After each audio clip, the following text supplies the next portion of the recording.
Hi! Hello! నమస్తే! Welcome to my YouTube channel drama of life. నా పేరు భాను. ఒక పెద్ద ధనిక కుటుంబంలో నా వివాహం జరిగింది. ఈ కారణంగా నేను చాలా సంతోషంగా ఉన్నాను. ఎందుకంటే నా జీవితమంతా నేను నా కోరికలను అణిచివేస్తూ గడిపాను. నాకు డబ్బు ప్రాముఖ్యత మరియు వాటి విలువ నాకు బాగా తెలుసు. మా అమ్మ నాన్న వాళ్ళ దగ్గర ఎల్లప్పుడూ రూ. 2 కోసం దెబ్బలు తినేదాన్ని. కానీ ఇప్పుడు నేను ధనవంతుల కుటుంబంలో పెళ్లి చేసుకున్నాను. ఎవరితో నా పెళ్లి చేస్తున్నారన్న విషయాన్ని కానీ నేను ఎవరితో ఏమీ చెప్పలేదు. నేను ఎవరిని ఏమీ అడగలేదు. కానీ నాకు ఒక విషయం మాత్రం సంతోషంగా ఉండేది. నేను ఈ జైల్లో నుంచి తప్పించుకొని ఒక పెద్ద ప్యాలెస్‌కు వెళ్తున్నాను. అక్కడ ప్రతి పని చేయటానికి పనివాళ్ళు ఉన్నారు. నేను వారికి ఆజ్ఞాపిస్తూ పని చేయించుకుంటాను. విషయం ఏంటంటే అబ్బాయి వాళ్ళ పెళ్లి ఊరేగింపు మా ఇంటికి వచ్చేసింది. నేను ఆలోచించలేకపోయాను.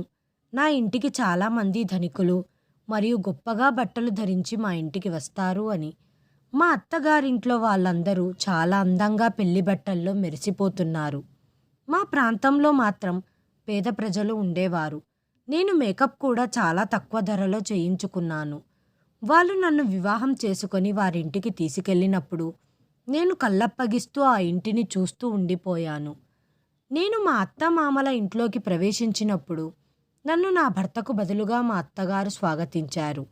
మరియు నన్ను నా భర్త గదిలో కూర్చోబెట్టకుండగా నన్ను మా అత్తగారి గదిలో కూర్చోబెట్టారు.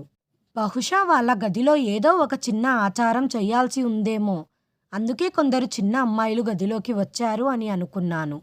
నా భర్త ముఖం మీద అడ్డుగా ఉన్న పూలను తొలగించలేదు. నేను తలదించుకొని కూర్చోవటం వల్ల ఆ సమయంలో నేను నా భర్త ముఖాన్ని చూడలేకపోయాను. ఆ సమయం నుండి నా కష్టకాలం ప్రారంభమవుతుందని నాకేం తెలుసు? అమ్మాయిలందరూ గది నుండి బయటికి వెళ్ళిన తర్వాత మా అత్తగారు నా గదిలోకి వస్తారని నేను ఎదురు చూశాను. కానీ అలాంటిదేమీ జరగలేదు. మా అత్తగారు గది తలుపులు బయట నుండి గడియ పెట్టి వెళ్ళిపోయింది. నేను ఆమె కోసం ఎదురు చూస్తూనే ఉన్నాను. ఒక అరగంట గడిచింది. మళ్ళీ మా అత్తగారు గదిలోకి వచ్చినప్పుడు నా మనసులో దిగులు మొదలయ్యింది. మళ్ళీ తలుపు బయట నుండి గడియ వేసి వెళ్ళరు కదా అని. నేను ఊపిరి పీల్చుకోలేకపోయాను. నా మనసులో వింత వింత ఆలోచనలు వస్తున్నాయి. ఎందుకంటే నేను కూడా నా భర్తను కలవటానికి ఆతృతలో ఉన్నాను. వివాహం జరిగిన ప్రతి స్త్రీ తన భర్తను చూడాలనే కోరిక ఉంటుంది. భర్త ఆమెను ప్రేమించాలని మరియు అతని ప్రేమను వ్యక్తపరచాలని, ఆమె అందాన్ని మెచ్చుకుంటూ ఆమెతో ప్రేమగా మాట్లాడాలని అనుకుంటుంది. అయితే ఇక్కడ అలాంటిదేమీ జరగడం లేదు. నేను మంచం మీద కూర్చొని నా నడుము పట్టేయడంతో అలా లేచి తలుపు దగ్గరికి నడిచి వెళ్ళేలోపు సడన్గా మా అత్తగారు తుఫాన్లాగా గదిలోకి ప్రవేశించి ఆమె గది లోపలి నుండి గడియ వేసినప్పుడు నేను భయంతో ఆశ్చర్యపోయాను. ఈ పనైతే నా భర్త చెయ్యాలి కదా అంటూ నేను నా హృదయంలో ఆలోచించడం ప్రారంభించాను. నేను తలెత్తి మా అత్తగారి వైపు చూసేసరికి ఆమె వచ్చి నాకు దగ్గరగా కూర్చొని ఆమె నన్ను చాలా జాగ్రత్తగా చూస్తుంది. మరి కొంత సమయం తర్వాత ఆమె చెప్పింది, తల్లి, నీ మనసులో ఏమనుకుంటున్నావో నాకు తెలుసు. నీ భర్త ఇప్పటి వరకు గదిలోకి ఎందుకు రాలేదు? మీ అత్తగారే పదే పదే ఎందుకు గదిలోకి వస్తూనే ఉన్నారని, మరియు నిన్ను ఒక గదిలో బంధించి ఉండటానికి కారణం? తల్లి, నీ అందాన్ని చూసి ఎవరి దృష్టి తగిలించకూడదని నేను ఇలా చేస్తున్నాను. నేను నిన్ను ఖచ్చితంగా మీ భర్త వద్దకు పంపుతాను. కానీ ఆ సమయం ఇంకా రాలేదు. కాబట్టి అప్పటి వరకు మీరు నా గదిలోనే కూర్చోండి. ఈ బట్టలను మార్చుకొని నీకు నిద్రపోవటానికి సౌకర్యవంతమైన డ్రెస్సును వేసుకో అంది. మా అత్తగారు చాలా మంచివారు. ఆమె పూజా ఆచారాలను బాగా విశ్వసించేది. మా అత్తగారు చాలా ఆధునికంగా ఉండకపోవడం కూడా సంతోషకరం. ఎందుకంటే నేను ఒక సాదాసీదా మరియు పేద అమ్మాయిని కాబట్టి. నేను ఒక ఆధునిక ఇంటికి వచ్చి ఉంటే నా జీవితం ఎలాగైనా కష్టతరంగా మారేది. నాకు ఇప్పటి వరకు ఫ్యాషన్ మరియు మేకప్ ఎలా చేయాలో కూడా తెలియదు. నేను సైలెంట్గా వెళ్ళి పెళ్లి బట్టలు మార్చుకొని కాసేపు దేవుడి ముందు నిలబడి నా మనసులో మాటలు చెప్పుకొని పూజ పూర్తయిన తర్వాత నేను గదికెళ్ళి ఎప్పుడు నిద్రపోయానో నాకు తెలియదు. నేను కళ్ళు తెరిచి చూసేసరికి మా అత్తగారి గదిలో ఉన్నాను. కానీ నేను బాధపడలేదు. ఎందుకంటే మా అత్తగారు నన్ను చాలా జాగ్రత్తగా చూసుకుంటున్నారు. మా అత్తగారు నాకు ఆకుపచ్చ రంగు చీరనిచ్చి, "ఇది ధరించండి. కావాలంటే మీరు మీ భర్తను తర్వాత కలవవచ్చు. ముందు రెడీ అవ్వు. అతిథులు మిమ్మల్ని చూడటానికి వస్తున్నారు" అని చెప్పటంతో నేను సంతోషించి, చక్కగా దుస్తులు ధరించి వారిని కలవటానికి సిద్ధమయ్యాను. ఎందుకంటే, నేను ఈ కుటుంబంలో కొత్తగా కోడలిగా వచ్చాను కాబట్టి. నన్ను కలవటానికి చాలామంది స్త్రీలు వచ్చారు. కానీ నన్ను చూసిన వారందరూ వింత కళ్ళతో చూస్తున్నారు. నన్ను కలిసిన ప్రతి స్త్రీ వింతగా మొహం పెట్టి ఇలా చెబుతుంది, "ఆమె తేజ భార్య అంట." వారందరి చూపుల అర్థం నాకు అర్థం కాలేదు. ఎందుకలా అంటున్నారు అని నేను ఆలోచిస్తూ ఉండిపోయాను. తేజ గురించి ఎవ్వరూ ప్రస్తావించలేదు, అడగలేదు. అందరి చూపు నాపైనే ఉంది. అందరి కళ్ళల్లోనూ నాపై జాలి కనిపించింది. వీరందరి మాటలు, చూపులు నన్ను ఆందోళనకు గురి చేశాయి. విషయం ఏంటంటే, నన్ను చూడటానికి వచ్చిన ప్రతి స్త్రీ, దేవుడు నిన్ను కరుణించి నీ జీవితాన్ని సులభతరం చెయ్యాలని నాకు ఆశీర్వాదం ఇచ్చేవారు. ఇది నాకు చాలా వింతగా, కొత్తగా అనిపించింది. ఎందుకంటే, నా అత్తమామలు చాలా మంచి వ్యక్తులు. వారిప్పటి వరకు నా విషయంలో ఏ తప్పు చెయ్యలేదు. కానీ వాళ్ళు నా చెయ్యి పట్టుకొని, నేను చాలా పేద కుటుంబం నుండి వచ్చానన్న విషయం నన్ను గ్రహించనివ్వలేదు.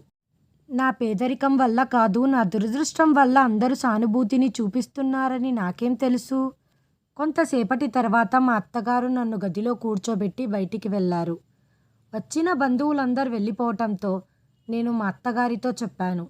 బంధువులు వెళ్ళిపోయిన తర్వాత, "మీరు నా భర్తను చూపిస్తాను" అని చెప్పారు. కానీ ఇప్పటి వరకు నేను నా భర్తను చూడలేదు. నా మాట విని మా అత్తగారు నవ్వుతూ నా చెవి పట్టుకొని, "నాకు తెలుసు నువ్వు తేజాని చూడాలని ఎందుకు అడుగుతున్నావో. అయితే కోడల్పిల్ల, తేజాని చూడటం అంత సులభం కాదు. నీ భర్త ముఖాన్ని చూడాలంటే చాలా పరీక్షలను ఎదుర్కోవాల్సి ఉంటుంది. అప్పుడే వెళ్ళి నువ్వు నీ భర్తను చూసుకోగలవు" అన్నప్పుడు, "పరీక్షనా? ఎలాంటి పరీక్ష?" అంటూ పూర్తిగా కంగారు పడి అడిగాను. అప్పుడు మా అత్తగారు, "ముందు నువ్వు తేజాకి తగిన దానివో కాదో తెలియాలి" అనడంతో, నేను తేజాకి తగిన దాన్ని కాకపోతే మరి తను నన్నెందుకు పెళ్లి చేసుకున్నాడు అని నా మనసులోకి ఒక ఫిర్యాదు వచ్చింది. నువ్వు ఇంతసేపటి నుంచి వెతికే విషయం గురించి నాకు స్పష్టత వచ్చింది. ఇది నా హక్కు. నేను మా అత్తగారిని ప్రశ్నించగలను. నా మాటలు విన్న మా అత్తగారు, "ఓరి దేవుడా, భర్తను కలవడానికి కూడా ఇంత తొందరనా? మా కాలంలో అమ్మాయిలు చాలా సిగ్గుపడేవాళ్ళు. ఇంటికి ఎవరైనా సంబంధం కోసం వచ్చినప్పుడు వాళ్ళు ముందుకు రావటానికి ఇష్టపడేవాళ్ళు కాదు. వాళ్ళను కన్నెత్తైనా చూసేవారు కాదు. కానీ ఈ కాలం అమ్మాయిలకు మాత్రం కాబోయే భర్తతో మాట్లాడడం అంటే భలే సరదాగా ఉంటుంది." మా అత్తగారి ఆలోచనలు చాలా పాతకాలం నాటివి. అందుకే నేను మౌనంగా ఉండటమే ఉత్తమం అనుకొని, "సరే అయితే నీ కొడుకుని ఎన్ని రోజులని నా నుంచి దూరంగా పెడతావో చూస్తాను. నాలాగే నా భర్త కూడా నన్ను కలవటానికి తహతహలాడుతూ ఉండవచ్చు. ఒక వ్యక్తి పెళ్లి చేసుకున్నాక తన భార్యను కలవాలన్న కోరిక కలిగి ఉంటాడు. ఈ విషయంలో నేనొక్కదాన్ని మాత్రమే బాధపడటం లేదు." ఇది ఆలోచించి నేను సైలెంట్ అయిపోయాను. కానీ నా భర్త వైపు నుండి నాకు ఎలాంటి తొందరపాటు ఆనవాళ్లు కనపడటం లేదు. అయినా నా భర్త నన్ను కలవాలన్న తొందర ఎందుకు లేదు అని ఇలా ఆలోచిస్తూ రోజంతా గడిచిపోయింది. రాత్రి అవ్వటంతో నేను మా అత్తగారిని అడిగాను, "ఈరోజు కూడా నేను మీ గదిలోనే పడుకోవాలా" అని. దాంతో మా అత్తగారు మళ్ళీ ఆ పాతకాలం నాటి మాటలు మొదలుపెట్టారు. "నువ్వు సిగ్గులేని అమ్మాయివి. నీ భర్త గదికి వెళ్ళే తొందరలో ఉన్నావు. అది కూడా పెళ్ళైన 2వ రోజే." నా మాటలను మా అత్తగారు వింతగా వేరే అర్థం వచ్చేలా మార్చేశారు. మాటలతో నా మనసులో కొంత భారంగా అనిపించింది. సరే, మనం ఒక పని చేద్దామని మా అత్తగారు నన్ను తన దగ్గరికి పిలిచారు. ఏమిటా పని అని ప్రశ్నించే చూపులతో ఆమె వైపు చూశాను. "తల్లి, నిన్ను కలవటానికి నీ భర్త వచ్చినప్పుడు మీ ఇద్దరి మధ్య ఒక తెర ఉండాలి. కనీసం 7 రోజుల పాటు మీరు ఉదయాన్నే లేచి 7 గంటలకంతా హారతినివ్వాలి. మరియు నిద్రపోయే ముందు దేవునికి పూజ చేయాల్సి ఉంటుందని మా పూజారి గారు చెప్పారు. 7 రోజులు మరియు అంతకంటే ముందు మీరు మీ భర్త ముఖం చూడకూడదు. నా కొడుకు తేజు కూడా పూజలంటే దూరంగా పారిపోతాడు కాబట్టి తేజ కూడా 7 రోజుల పాటు ఖచ్చితంగా ఈ పద్ధతిని అనుసరించాల్సి ఉంటుంది. అప్పుడే అతను కూడా నీ ముఖాన్ని చూడగలడు. ఈ విధంగా నా కొడుకు అభివృద్ధి చెందుతాడు. పూజ చెయ్యడం మరియు దేవుణ్ణి నమ్మడం ప్రారంభిస్తాడు. కాబట్టి మీరిద్దరు కలిసి ఈ 7 రోజులు పూజా విధిని ఆచరించాల్సి ఉంటుంది. ఈ కారణంగా నా కొడుకుకి ఆచారాల మీద విశ్వాసం కలుగుతుంది. ఆ తర్వాత మీరిద్దరు ఒకరి ముఖాలు ఒకరు చూసుకోవచ్చు అని అనడంతో నేను మౌనంగా ఉండిపోయాను. మా అత్తయ్య గారు ఇలా ఆలోచించినందుకు నా మనసులో సంతోషంగా అనిపించింది. నేను ఇదే కోరుకున్నాను. మా జీవితంలో ఎలాంటి గొడవలు లేకుండగా మా బంధంలో భగవంతుని అనుగ్రహం ఉండాలని మా అత్తగారు కోరుకుంది. నేను ఈ రోజు నుంచే ఈ పూజా విధిని మొదలుపెట్టాను. అందుకే నేను ముందుగా పూజా విధానాలు అనుసరించాలి అన్న నా అంకిత భావాన్ని చూసి మా అత్తగారు చాలా సంతోషించి, నువ్వు చాలా మంచి అమ్మాయివి. ఆ దేవుణ్ణి ఆశీస్సులు ఎల్లప్పుడూ నీ మీద ఉంటాయి. అలాగే నా కొడుకు తేజ మనసులో నీ మీద ప్రేమ కలిగేలా చేస్తాడు అనడంతో అతనితో పాటు 7 అడుగులు వేసినప్పుడే అతని మీద నాకు ప్రేమ కలిగిందని మా అత్తగారికి ఎలా చెప్పగలను? ఇప్పుడు ఒక్కరోజు మాత్రమే గడిచింది. మా అత్తగారు గదిలోకి వచ్చి చెప్పడం మొదలుపెట్టారు. తల్లి, పంతులు గారు చెప్పారు. నువ్వు రోజుకు 2 సార్లు కాదు 5 సార్లు పూజ చెయ్యాలని చెప్పారు. నువ్వు ఉదయం మాత్రమే పూజ చేశావు కాబట్టి మీరు మీ భర్తను కలవలేవు అనటంతో ఆ మాట విని నేను చాలా బాధపడ్డాను. పర్లేదు, నేను నా భర్త కోసం రోజుకు 5 సార్లు పూజ చేయటంలో నాకు ఎటువంటి సమస్య లేదు. ఈ విధంగానే 2వ రోజు పూర్తయింది. మరుసటి రోజు 4 సార్లు పూజ చేశాను. పడుకునే ముందు దేవుడు పూజ చేయటం మిగిలిపోయింది. కనీసం 7 రోజుల ముందు నా భర్త ముఖం చూడకూడదని మా అత్తగారు చెప్పినందున నేను నా భర్తను కలుసుకోలేకపోతున్నాను. అయితే నువ్వు పూర్తి భక్తితో పూజిస్తే మీరు అతన్ని చూడకుండా మీ భర్తను కలుసుకోవచ్చు అని అత్తగారు అనటంతో పర్వాలేదు, భర్త ముఖం చూడకపోయినా కనీసం అతనితో మాట్లాడొచ్చు కదా, అందుకని చాలా సంతోషపడ్డాను. నేను నా రూమ్లో కూర్చొని అందమైన ఆలోచనలలో మునిగిపోయాను. అంతలో మా అత్తగారు వచ్చి, కలలో జీవించడం కంటే ముందు రాత్రి చేయవలసిన పూజ మొదలుపెట్టండి. ఎందుకంటే మీరు రోజు మొత్తంలో 5 పూజలు చేస్తే తప్ప నేను నా కొడుకుని నీతో కలవనివ్వను అంది. ఆమె తన చేతిలో ఒక తెల్లటి దుప్పటాను తీసుకొని వచ్చి పూజ చేసేటప్పుడు తల మీద ధరించమని చెప్పింది. నేను మా అత్త చేతిలో నుంచి ఆ దుప్పటాను తీసుకొని నా తలపై వేసుకొని దేవుడి పూజ చేయటం ప్రారంభించాను. ఆ దుప్పటాలో నుంచి క్రమంగా ఏదో వాసన రావటం మొదలయ్యింది. ఆ వాసన చాలా వింతగా, ఏదో అవాంఛనీయమైన అనుభూతి కలుగుతున్నా నేను ఆ దుపటాను తలపైనే ఉంచుకున్నాను. కానీ క్రమంగా నా తల బరువుగా మారటం ప్రారంభించింది. క్రమంగా నా చేతులు మరియు కాళ్ళు వదులుగా మారాయి మరియు నేను కూర్చోలేకపోయాను. ఆ సమయంలో ఎవరో నన్ను తీసుకెళ్లి బెడ్ మీద పడుకోబెట్టినట్లుగా అనిపించింది. నాకు అర్థం కావటం లేదు, నేను మేల్కొని ఉన్నానా లేదా పడుకొని ఉన్నానా అని. ఉదయం నా కళ్ళు తెరవగానే మెల్లగా నాలో తలనొప్పి మొదలయ్యింది. నా నిద్ర పూర్తి అవ్వలేదు. నాలో తాజాదనం కూడా లేదు. నన్ను విచిత్రమైన అలసట చుట్టుముట్టినట్లుగా ఉంది. చాలా వింతగా అనిపించింది. నా ఆరోగ్యం కూడా భారంగా ఉంది. నా తలలో తీవ్రమైన నొప్పి ఉన్నా గట్టిగా ఊపిరి పీల్చుకొని అలాగే నిద్ర లేచాను. అంతలో మా అత్తగారు రూంలోకి వచ్చి, తల్లి, ఈ పాలు తీసుకొని తాగు అంటూ పాల గ్లాస్ నాకిస్తూ ఇలా అంది. తల్లి, నువ్వు రాత్రంతా పూజ చేశావు కాబట్టి నువ్వు అలసిపోయావు అనుకుంటాను అన్న మా అత్త మాట వినటంతో, లేదు లేదు అత్తగారు, ఆ సమయానికి పూజ కూడా పూర్తి కాలేదు. అంతలోనే నేను నిద్రలోకి జారుకున్నాను అన్న నా మాట విని, అయ్యో భాను, ఇప్పుడు కూడా తేజ మిమ్మల్ని కలవలేడు అని మా అత్తగారు నా తలపై బాంబు వేశారు. నేను నా భర్తను కలవటానికి నా జీవితమంతా ఆతృతగా ఎదురు చూడాలా అని నేను అడగటంతో నా మాట విని మా అత్తగారు గట్టిగా నవ్వుతూ చెప్పటం మొదలుపెట్టారు. నేనెప్పుడు చెప్పాను నువ్వు కలవలేవు అని? ఈరోజు పూజను పూర్తి ఆచారాలతో చేయండి. ఆపై మీరు రాత్రి తేజాని కలవవచ్చు. తేజాకు నన్ను కలవాలని అతని మనసులో లేదా అని మా అత్తగారిని అడిగాను. అప్పుడు మా అత్తగారు నవ్వుతూ, నీతో కలపమని చెప్పి పగలు రాత్రి నా వెంటపడి నా తల తింటూ ఉంటాడు. కానీ అది కాదు తల్లి, మీరిద్దరూ ఆచారాల ప్రకారం పూజా విధిని పూర్తి చేసే వరకు నేను మీకు ఒకరినొకరు పరిచయం చెయ్యలేను అన్న మా అత్తగారి మాటలు విని నేను మౌనంగా ఉన్నాను. నాకు పూజ చెయ్యాలని మనసులో అనిపించటం లేదు. ఎందుకంటే 3 రోజుల నుంచి నేను నా భర్తను చూడలేదు. ఏదో విచిత్రంగా జరుగుతుంది. నేను రోజుకు 4 సార్లు పూజ చేశాను. కానీ రాత్రి పూజ తర్వాత మా అత్తగారు నా గదికి వచ్చి చెప్పటం మొదలుపెట్టింది. అమ్మా, ఈరోజు నేను మీకు తినటానికి స్వీట్లు తెచ్చాను, తినండి.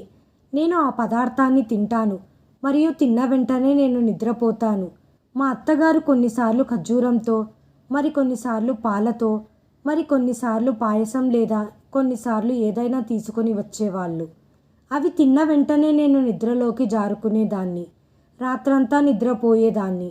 మేల్కున్నానా లేదా పడుకున్నానో అర్థమయ్యేది కాదు. నాతో పాటు ఆ గదిలో ఎవరో ఉన్నారు అనిపించేది. కానీ ఒక రాత్రి ఎలాగైనా నిజం తెలుసుకోవాలని నిర్ణయించుకున్నాను. అప్పుడు రాత్రి ఎవరు నాతో ఉంటున్నారో నాకు తెలుస్తుంది. మా అత్తగారు నాకు నిద్ర వచ్చేలా పదార్థాలు ఎందుకు తినిపిస్తున్నారు? రాత్రి అవ్వగానే అత్తగారు నా దగ్గరికి వచ్చి, తల్లి, ఈ జ్యూస్ నీ కోసం తెచ్చాను, ఇది తాగు, నీకు బలం వస్తుంది. చూడు, రోజు రోజుకి ఎలా బలహీనపడుతున్నావో. నేను ఆవిడ వైపు చూడను లేదు.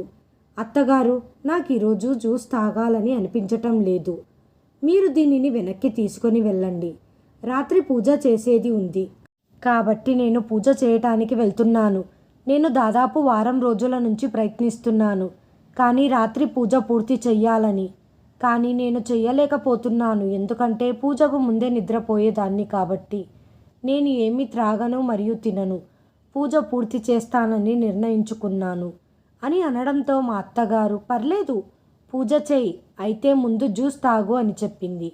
కానీ నేను జ్యూస్ తాగను అని మా అత్తగారికి చెప్పేశాను. నా వైఖరి చూసి ఆవిడ నన్ను వదిలిపెట్టి వెళ్ళిపోయింది. ఇప్పుడు నేను తన చేతుల్లో మోసపోకూడదు అనుకోవటం ఆమె అర్థం చేసుకుంది. కొంతసేపటి తర్వాత మా అత్తగారు నా గదిలోకి ప్రవేశించి ఆమె చాలా సువాసన ఉన్న పర్ఫ్యూమ్ని వేసుకుంది. ఆ వాసన నాకు తెలిసినట్లుగా అనిపించింది. కానీ నేను నా ముక్కును మూసుకొని కూర్చున్నాను. కొంతసేపటికి ఆమె మళ్ళీ నా గదిలోకి వచ్చింది. నేను పూజకన్నీ సిద్ధం చేసుకుంటున్నాను. నేను మేల్కొని ఉండటం చూసి మా అత్తగారు కంగారు పడటం ఆవిడ ముఖంలో స్పష్టంగా కనిపించింది. అయినా మా అత్తగారు నా గదిలోకి మళ్ళీ ఎందుకు వస్తున్నారని నాకు చాలా వింతగా అనిపించింది. ఈసారి ఆవిడ చేతిలో ఒక తెల్లటి దుపటా తెచ్చింది. తల్లి, నువ్వు పూజ చేసే ముందు ఈ దుపటాని ధరించమని నీకు ఎన్నిసార్లు చెప్పాను? తీసుకోండి, నేను మీకోసం కొత్త దుపటాను తీసుకొని వచ్చాను అంది. మా అత్తగారిచ్చే దుప్పటాను ధరించడం వల్ల కలిగే ఆనందం ఏమిటో. ఆమె చేతిలో ఉన్న దుప్పటాను తీసుకొని నేను తలపై కప్పుకున్నాను. నేను ఏదైతే జరగకూడదనుకున్నానో అదే జరిగింది. దుప్పటా కప్పుకోగానే నాకు మూర్ఛగా అనిపించింది. నిద్ర రావటం ప్రారంభించింది. ఆపై నేను చాలా గాఢంగా నిద్రపోయాను. నేను కళ్ళు తెరిచి చూసేసరికి ఉదయం 8 గంటలయ్యింది. నాకు ఆలస్యంగా లేవటం ఇష్టం లేదు. కానీ చాలా ఆలస్యంగా నిద్ర లేచినప్పటికీ నా మూడ్ బాగానే ఉంది. ఎందుకంటే తర్వాత ఏమి చెయ్యాలో నాకు తెలుసు. ఎందుకంటే నా తదుపరి అడుగు ఏమిటి? నేను మా అత్తగారి నుంచి చాకచక్యంగా ఎలా తప్పించుకోవాలో, తనను ఎలా ఎదుర్కొని విషయాన్ని బహిర్గతం చేయాలని నిర్ణయించుకున్నాను. రాత్రి సమయం కావటంతో మా అత్తగారు నా గదిలోకి వచ్చే శబ్దం వినిపించింది. నేను మంచం మీద ఒక దిండు ఉంచి నిద్రపోయినట్లుగా నాటకం మొదలుపెట్టాను. మరియు మా అత్తగారు నన్ను రోజు ఏదో ఒక సాకుతో నిద్రపోయేలా చేసేది.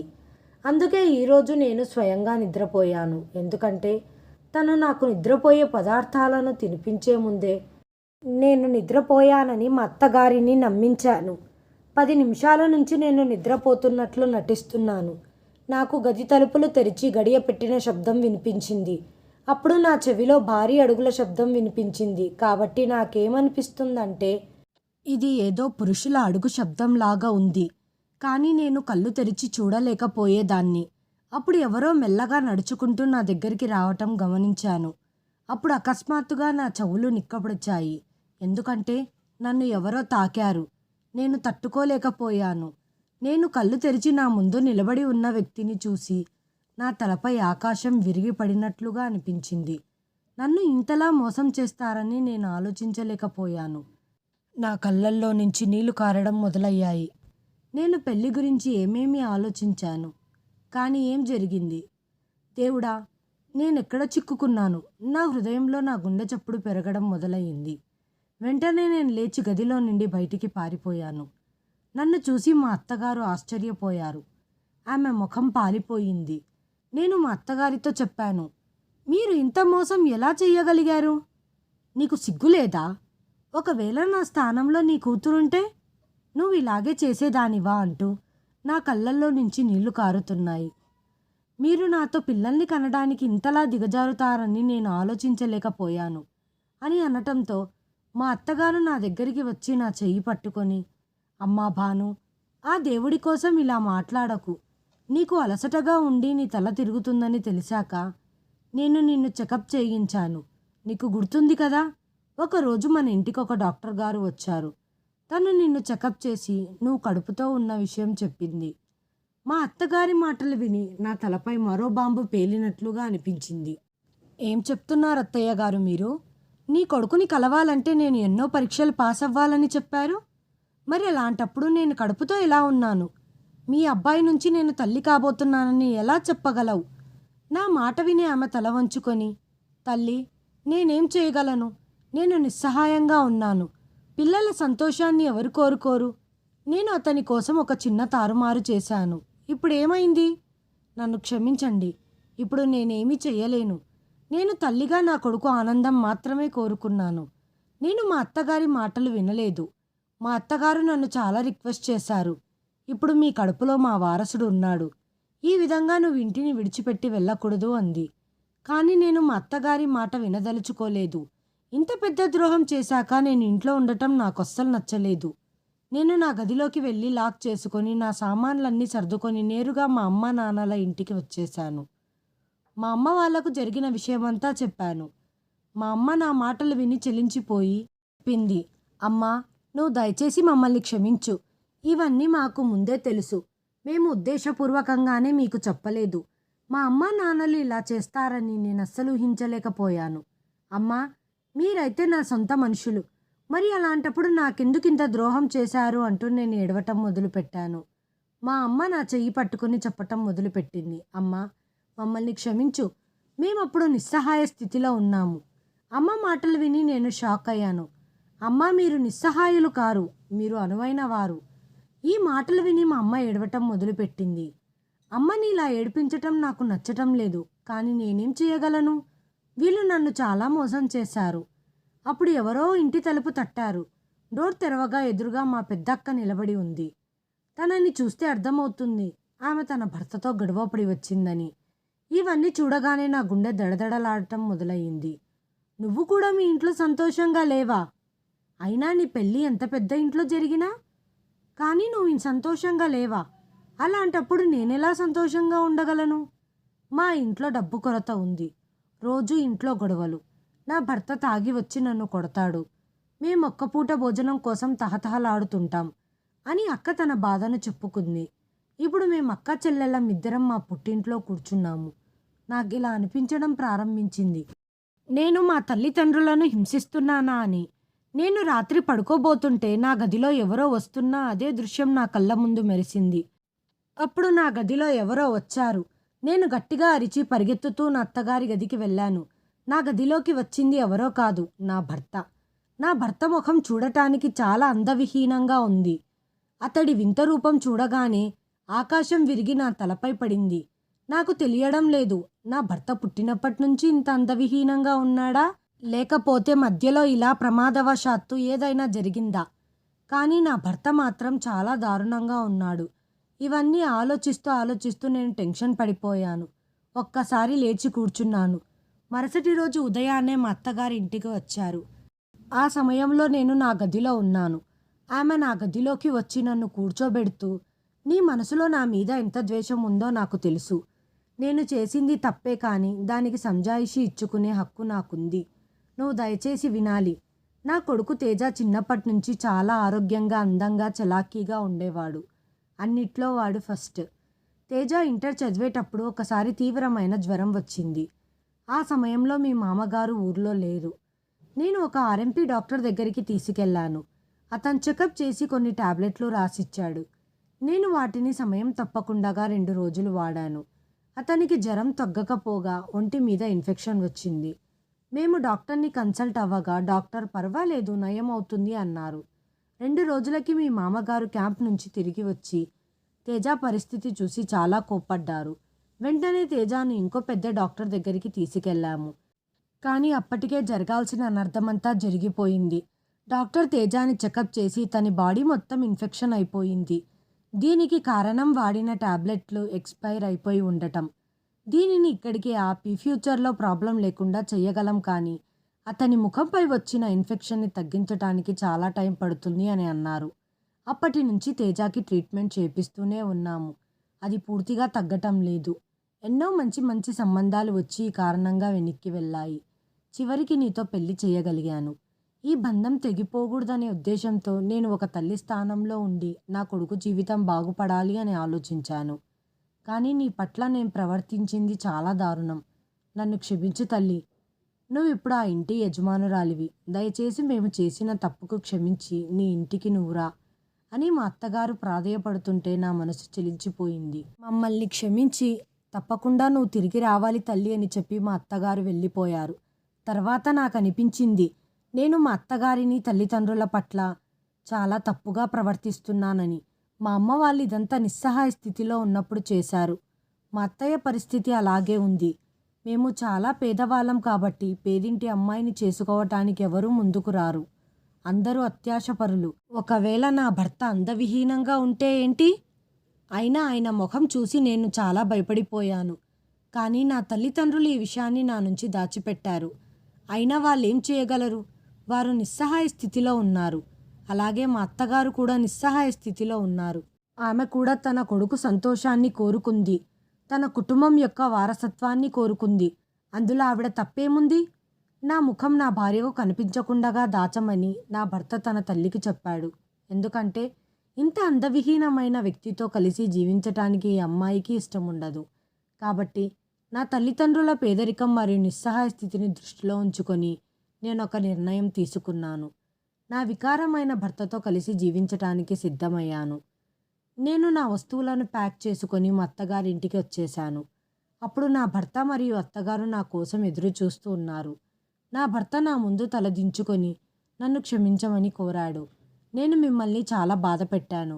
మీకు ద్రోహం చేశాను. మీ ఆశలు మరియు కలలు అన్నిటినీ నేను నాశనం చేశాను. కానీ నన్ను నమ్మండి, నా మనసు చాలా మంచిది. మీరు ఏది చెబితే అది చేస్తాను. అత్తగారు నన్ను క్షమాపణలు కోరుతూ, తల్లి మమ్మల్ని క్షమించు. మేము నిజంగానే నిస్సహాయ స్థితిలో ఉన్నాము.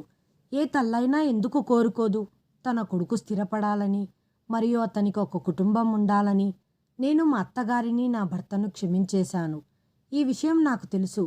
తేజ ఒక మంచి భర్త అవుతాడు అని మరియు నన్ను చాలా జాగ్రత్తగా చూసుకుంటాడు అని. ఇప్పుడు అతను ఎలా ఉన్నా సరే అతనే నా భర్త. అందుకే నేను నా భర్తను క్షమించాను. అందుకే నేను నా భర్త ఇంట్లోనే ఉండాలని నిర్ణయించుకున్నాను. కొన్ని రోజుల తర్వాత నాకు బాబు పుట్టాడు. మేమందరం ఆనందంగా సంతోషంగా జీవిస్తున్నాము. ఒక మనిషి ఆనందంగా జీవించాలంటే అందమైన ముఖం ఉండాల్సిన అవసరం లేదు. అంతకు మించిన మంచి మనసు ఉంటే చాలు. అటువంటి మంచి మనసున్న భర్త దొరకటం నా అదృష్టం. హాయ్ ఫ్రెండ్స్, ఈ వీడియోను చివరి వరకు చూసినందుకు ధన్యవాదాలు. ప్లీజ్ సబ్స్క్రైబ్ చేయండి, లైక్ చేయండి, షేర్ చేయండి, కామెంట్ చేయండి. Thanks for watching.